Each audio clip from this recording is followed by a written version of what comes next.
हमारे यहाँ ये भी एक बड़ा गलत किस्म की ये एक अंडरस्टैंडिंग है या फिर कॉन्सेप्ट है, गलतफहमी है कि जिस्मानी रिमांड का मतलब ये है कि पुलिस तशद्दुद कर सकती है और उसकी जो बॉडी है जो एक्यूज्ड की वो उसको उसके हवाले होती है इन्वेस्टिगेटिंग ऑफिसर के, तो इस दौरान वो उससे तशद्दुद करके वो उगलवा सकता है। पहले तो ये देखें कि इसकी कानून में कोई गुंजाइश नहीं है, बल्कि कानून इसको सख्ती से मना करता है।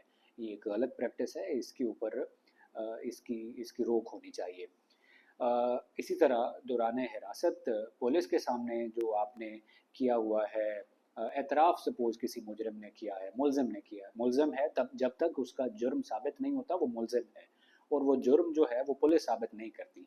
वो जुर्म जो है वो अदालत में साबित होगा कंप्लीट ट्रायल के बाद। प्रोसिक्यूशन एविडेंस आएगी, दूसरी साइड पे एविडेंस आएगी, तो पुलिस को दिया गया जो कोई ऐसा स्टेटमेंट है, वो चाहे वीडियो स्टेटमेंट भी है, उसकी कानून की नज़र में कोई वैल्यू नहीं है, सिवाय ये है कि आर्टिकल 40 हमारा कानून शहादत का कहता है कि उसके बाद अगर कोई रिकवरी उस स्टेटमेंट की बुनियाद पर हुई है तो फिर उसकी corroborative पीस ऑफ एविडेंस है, लेकिन फिर भी वो एक complete piece of evidence against the accused नहीं है। तो पुलिस दौरान हिरासत तशद्दुद नहीं कर सकती। हमारा जो कॉन्स्टिट्यूशन है वो भी उसको मना करता है। आर्टिकल 14 वो कहता है कि आप दौरान हिरासत आप कहें कि उससे सबूत निकलवाने के लिए, लेने के लिए उसको तशद्दुद करें, तो ये बिल्कुल गलत है। ये फंडामेंटल राइट है उसका कि उसके ऊपर जो है वो तशद्दुद ना हो। इसी तरह बाज़ केसेस में हम देखते हैं कि उसकी कस्टडी के दौरान किसी मुलज़म की डेथ हो जाती है, उसके लिए स्पेसिफिक कानून बनाया गया है कस्टोडियल टॉर्चर का। वो कानून है, और उस कानून में अगर इस तरह किसी मुलज़म की डेथ होती है, अब देखिए मुलज़म जो है वो he is innocent until proven guilty by the court, by the trial court. तो वो अगर उसकी खुदा न खासा डेथ होती है तो उसकी इन्वेस्टिगेशन के लिए अलहदा सा और बेहतरीन सा एक मैकेनिज़्म है। वो इन्वेस्टिगेशन जो है वो एफआईए करेगी कस्टोडियल अगर टॉर्चर में कोई डेथ वगैरह होती है।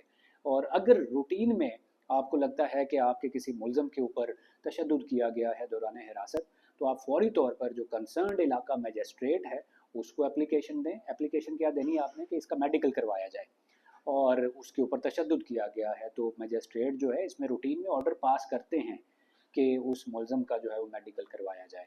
और वो मेडिकल में अगर वो सामने आ जाता है कि इसके ऊपर तशद्दुद हुआ है, तो डेफिनेटली वो जो पुलिस ऑफिशियल्स हैं उनके खिलाफ कार्रवाई होगी। पुलिस ऑर्डर 2002 के तहत 155C का पर्चा होगा उसके खिलाफ, और उसको नौकरी से बर्खास्त किया जाएगा, उसको सज़ा दी जाएगी। 3 साल तक कैद की सज़ा है शायद 155C की। तो आप कंसर्न जो इलाका मजिस्ट्रेट है उसको आप दरख्वास्त देंगे। अगर मुलज़म के ऊपर तशद्दुद, मुलज़म ने बताया कि मुझे मारा पीटा इन्होंने, फौरी तौर पर दरख्वास्त देंगे। और वो मेडिकल बोर्ड अगर अपनी कोई ओपिनियन देता है और आपको लगता है कि नहीं मेडिकल बोर्ड ने अपनी ओपिनियन ठीक नहीं दी, वो कोई मैनेज हुआ है मामला, तो आप उस मेडिकल बोर्ड को चैलेंज कर सकते हैं।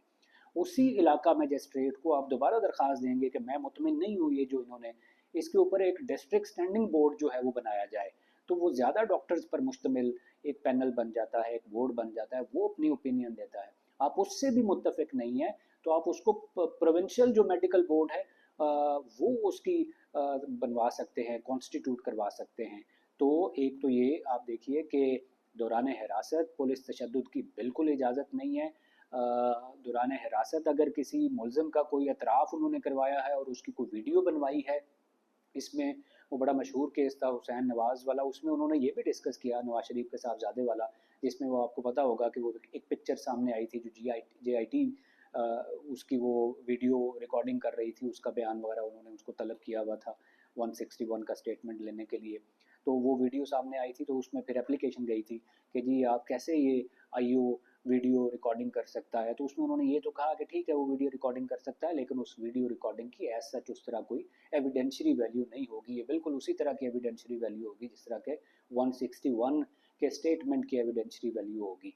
तो पुलिस को दौरान हिरासत जो कोई अगर किसी ने एतराफ़ जुर्म किया उसकी कोई हैसियत नहीं है, और इसी तरह तशद्दुद करने की भी इजाज़त नहीं है। और इवन उसका जुर्म अगर साबित भी हो जाता है तब भी वो देखें जो जेल में है अगर कोई मुलज़िम, तो वहाँ पर भी उसको ऊपर तशद्दुद नहीं किया जाता। जो उसकी पनिशमेंट है वो दी जाती है। सपोज़ किसी मुजरिम को जुर्म साबित हो गया उसका, तो उसको 10 साल कैद बामुशक्कत की सज़ा दी जाती है। कैद बामुशक्कत का मतलब ये नहीं है कि उसको अंदर मारा जाता है, उससे उसका काम लिया जाता है। ठीक है, सिंपल इम्प्रिजनमेंट होती है और रिगरस इम्प्रिजनमेंट होती है। रिगरस इम्प्रिजनमेंट कैद बामुशक्कत जिसको हम कहते हैं, उसमें उससे कोई काम वगैरह लिया जाता है, मारा नहीं जाता। इवन अगर कोई फांसी का भी किसी को सज़ा हुई है तो उसको अगर उसका मर्डर रेफरेंस अगर वो अफर्म कर दिया जाता है बाय हाई कोर्ट और उसकी अपील्स वगैरह भी वो खारिज हो जाती हैं, तो उसको भी जब उसको सज़ा उसको एग्जीक्यूट करवाया जाएगा उसकी पनिशमेंट को, तो उसको हैंग किया जाएगा, उसको फांसी लगाया जाएगा। उससे पहले भी उसको टॉर्चर, फांसी के मुजरिम को भी, वो चाहे दहशतगर्दी का केस था या मर्डर का केस था, उसके ऊपर भी तशद्दुद करने की या टॉर्चर करने की, मारने की इजाज़त नहीं है।